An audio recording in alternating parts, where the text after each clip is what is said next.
Olá, tudo bem?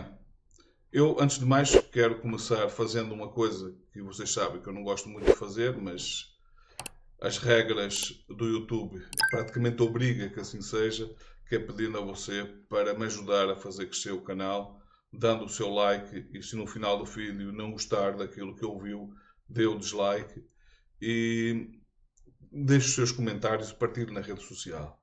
E quero começar este vídeo fazendo a seguinte pergunta, retórica, evidentemente. Se fosse possível votar num adolescente de quinta série para prefeito da sua cidade ou para governador do seu estado, você votaria? Bom, evidentemente que eu espero que a sua resposta seja a resposta óbvia, que não. E se fosse uma pessoa que, embora tendo idade de adulto e bem adulto, tem o perfil psicológico de um adolescente de quinta série, você ainda assim votaria? Espero mais uma vez que a sua resposta seja não. Assim sendo, eu pergunto: o que leva alguém, depois de tudo que se viu do Abílio Brunini, enquanto deputado federal, a atitude infantilizada dele, típicas de aluno de segunda série, aquele comportamento que deveria ter merecido a cassação do seu mandato, porque ele levou em muitos momentos o Congresso ao ridículo, expôs o Congresso a um ridículo que só o facto do Congresso não ter mesmo vergonha nenhuma na cara é que admite ter aquele tipo de pessoas com aquele tipo de comportamento, partilhando aquele espaço. Pessoa que não agrega nada, não traz nada de bom para o Parlamento, muito pelo contrário. Era uma atitude debochada, debochava com toda a gente, sobretudo com mulheres, numa atitude típica de aluno de quinta série. Essa pessoa com este perfil, bastante conhecido, as pessoas de Cuiabá acharam a boa ideia elegê-lo prefeito da cidade. E Cuiabá não é propriamente uma cidade qualquer. É a capital e de um Estado importante.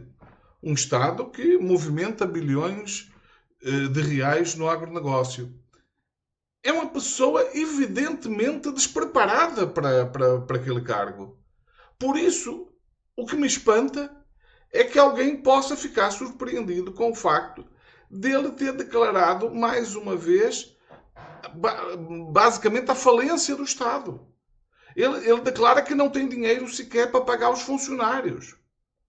Eu pergunto, foi nesse Estado que ele encontrou a prefeitura? Se foi nesse Estado, a pergunta óbvia é: e o que é que ele contribuiu para reverter? Se não foi nesse Estado, o que é que ele fez para levar o Estado a chegar a este ponto de não ter sequer dinheiro para pagar o salário dos funcionários?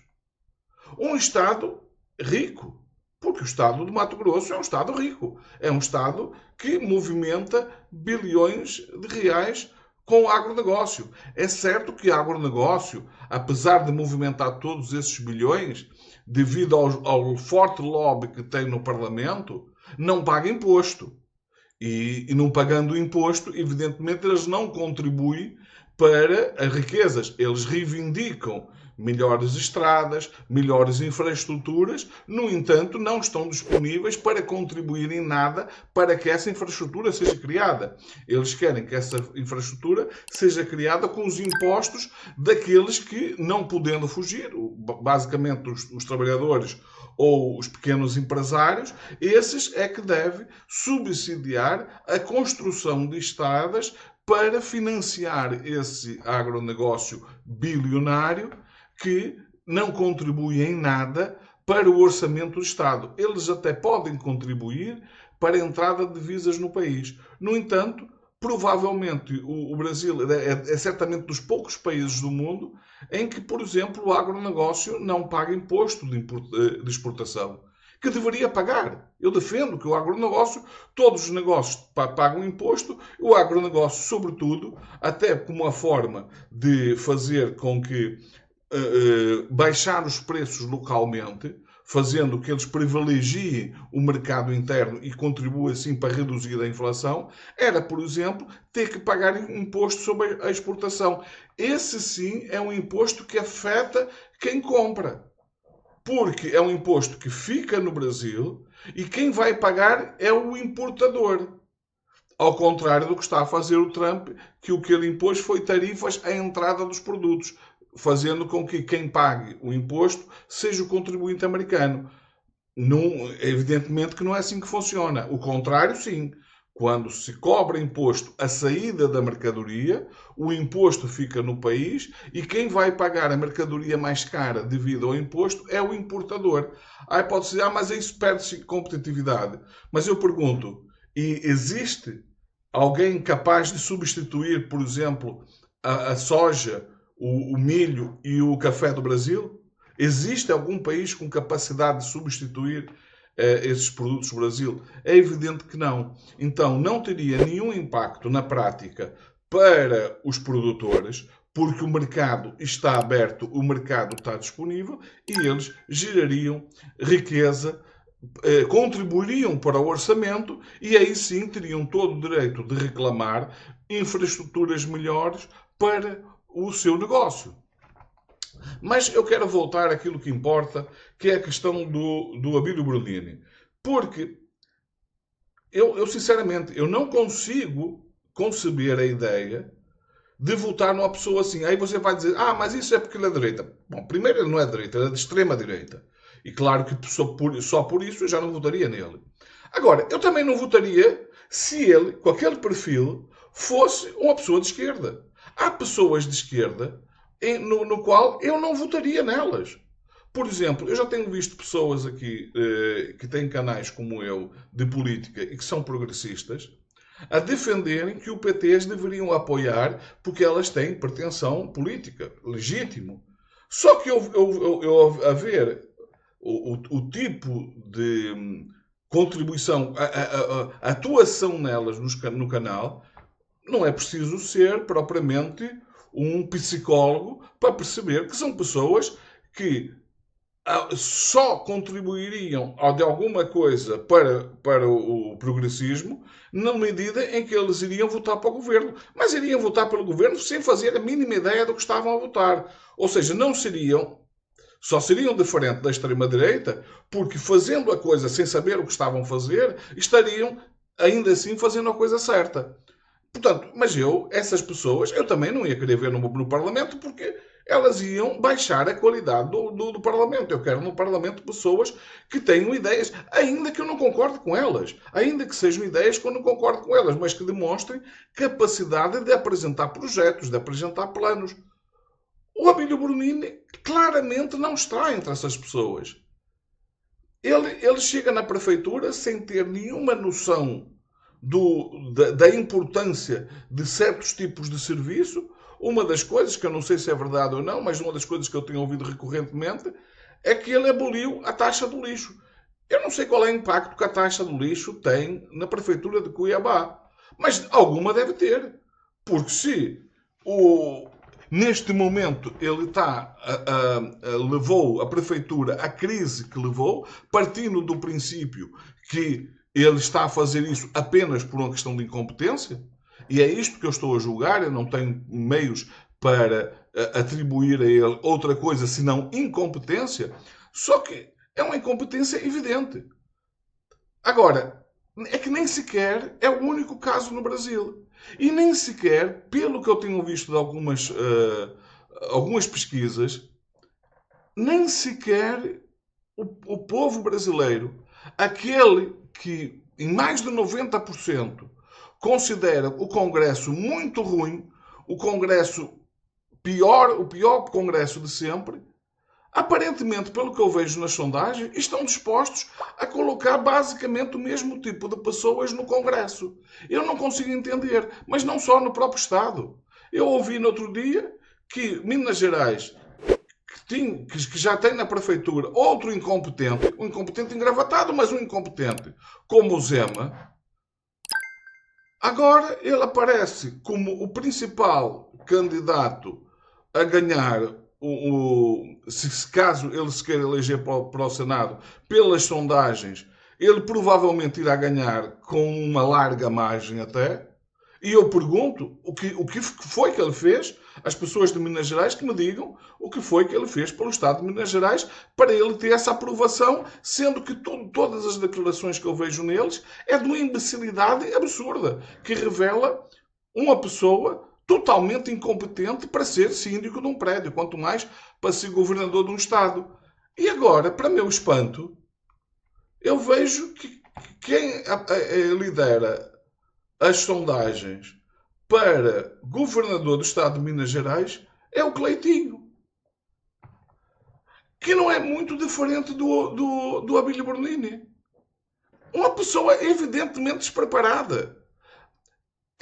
Em algumas coisas, pode-se dizer que ele é melhor que o Bernini. Por exemplo, ele consegue demonstrar alguma independência, embora também oportunismo, mas alguma independência, muitas vezes votando segundo a consciência dele naquilo que ele entende que é melhor.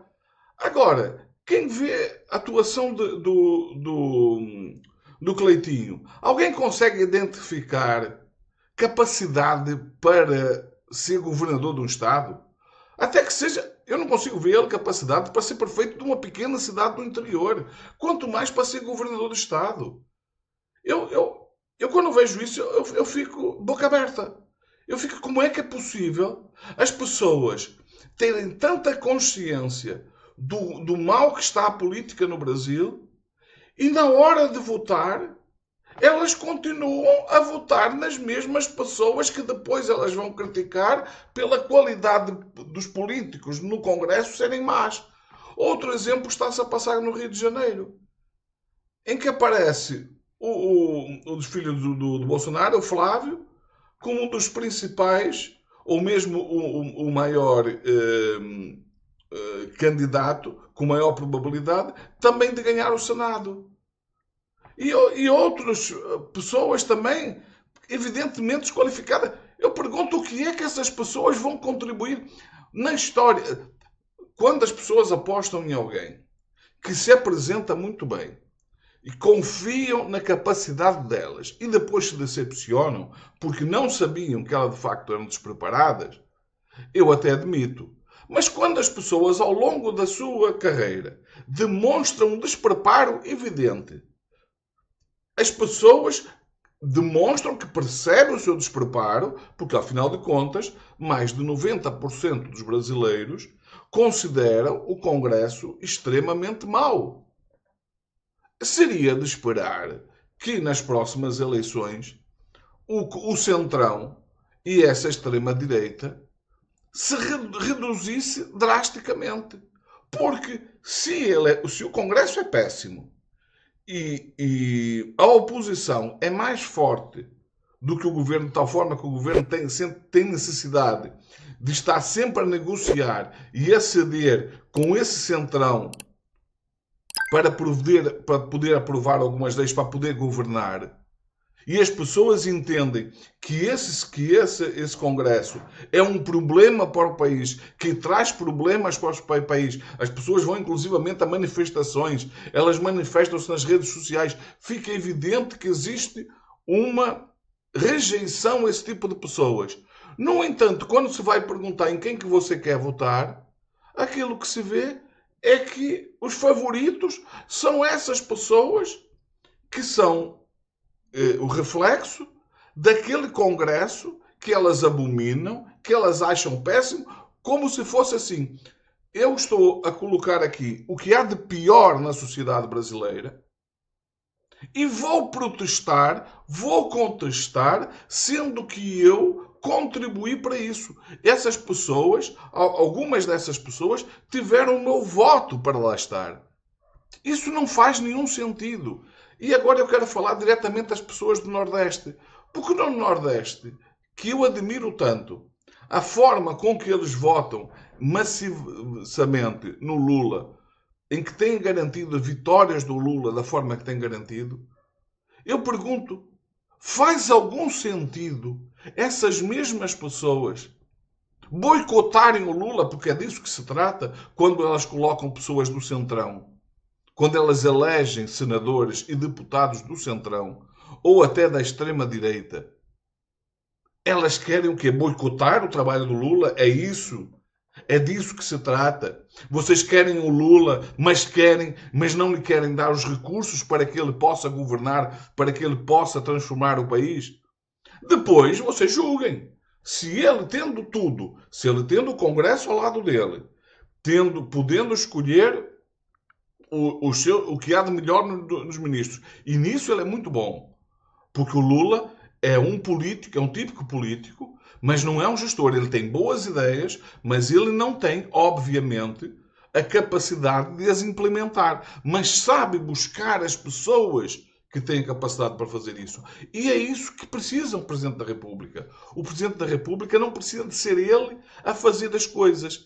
Ele tem que ouvir as pessoas, ouvir as propostas, ele tem que pensar o país e, a partir daí, ir buscar as pessoas capazes de pôr aquele plano em prática. E nisso o Lula é muito bom. Então, por que as pessoas não pensam o seguinte? O Lula, daqui por 4, sendo eleito em 2026, certamente será o último mandato dele. Não tem possibilidade, por uma questão lógica de vida, não é?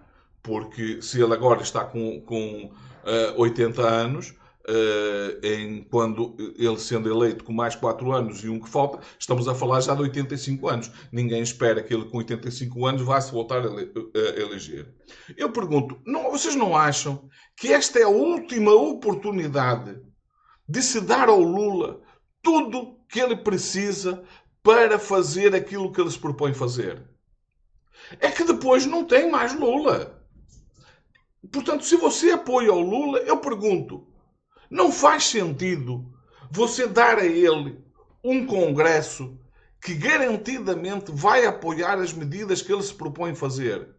Depois, no fim dos 4 anos, ele não vai se eleger. Mas você então você aí vai ter a opção de dizer assim, não, o resultado foi mau. No PT eu não acredito mais. Então, quando ele lançar o seu candidato, você deixa claro, através disso, dizer assim, não, eu não vou apoiar o candidato do Lula. E seria, ok, é isso mesmo. Isso sim é defender a política como deve de ser. Agora, você eleger o Lula e eleger um Congresso que vai fazer oposição ao Lula, que vai criar dificuldades ao governo do Lula, e depois cobrar dele as coisas que ele não fez, porque o Congresso não deixou ele fazer, Congresso esse que foi você que o escolheu. E depois você vai para a rua dizer que o Congresso não presta. E depois você vai dizer que o governo é péssimo ou mau. Não! Você não pode fazer isso, não faz sentido. Você, para poder julgar um governo, não basta escolher o governo. É preciso escolher as pessoas que irão ou não apoiar o governo. E se você escolher pessoas que vão criar dificuldades ao governo, você não pode depois lamentar o facto do governo não estar, por exemplo, a cumprir as promessas. Porque se todas as promessas que o Lula puser no Parlamento, por exemplo, forem rejeitadas, não, você vai culpar a ele por não ter cumprido a promessa? Não, você tem que culpar nem sequer os deputados. É assim mesmo. Porque os deputados que lá estão foram postos por vocês. Foram vocês que escolheram os deputados. Portanto, se eles fizerem as coisas erradas, fizerem aquilo que vocês não gostariam que eles fizessem, antes de culpar a eles, culpem a vocês próprios. Outra coisa, sejam honestos com vocês mesmos e ao votar, guardem o papel de quem você votou. Porque se depois as pessoas em quem você votou tiverem um mau trabalho na Assembleia, antes de culpar a elas, culpe a si mesmo. Porque as pessoas que lá estão são todas conhecidas.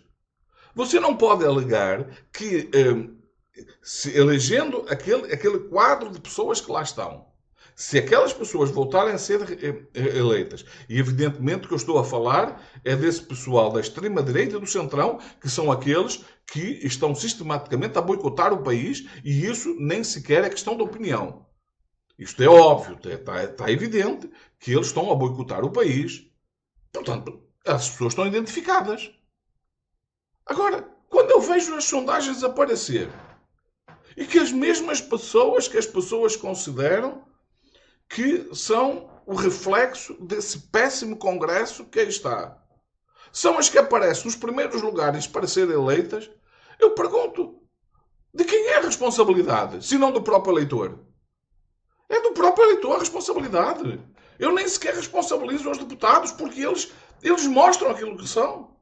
Eles não escondem aquilo que são. Se a coisa que essa gente tem é o descaramento de mostrar aquilo que são. Então, se ele mostra aquilo que é, você sabe que aquilo que é não lhe agrada, você protesta. E depois você vota nessas mesmas pessoas, eu pergunto, para que é que você tem essa cabeça aí em cima? Para que é que serve essa coisa que você tem aí entre as orelhas? Não faz nenhum sentido. Eu fico revoltado quando vejo isto. Eu tenho pena de não poder votar para o Parlamento, só posso votar para Presidente da República pelo facto de viver em Portugal. Claro que seria apenas o meu voto, como a voto de milhões de brasileiros que percebem isto que eu estou a dizer. O problema é que a maioria não percebe isto que eu estou a dizer, sendo que isto que eu estou a dizer é de uma obviedade absurda. Eu gostaria de que vocês fizessem o seguinte: se vocês não querem partilhar o meu vídeo para esse tipo de pessoas que vocês veem que estão tentadas a fazer isso, façam vocês mesmos. Vocês mesmos questionem as pessoas. Diga a elas para você quem é que você quer escolher para deputado, quem você quer escolher para senador. E depois das pessoas, se elas disserem, olha, para mim esses são os melhores, você já viu a atuação dela? Será que essas pessoas não fazem parte desse grupo que você abomina e que contribui para destruir o Parlamento, para destruir o país, que boicota o país? Você quer ser cúmplice disso? Bom, meus amigos, fico por aqui. Espero que você faça o seu comentário, deixe o seu like ou dislike se não gostou. Se não subscreveu o canal, subscreva. Fiquem bem. Vemos no próximo vídeo.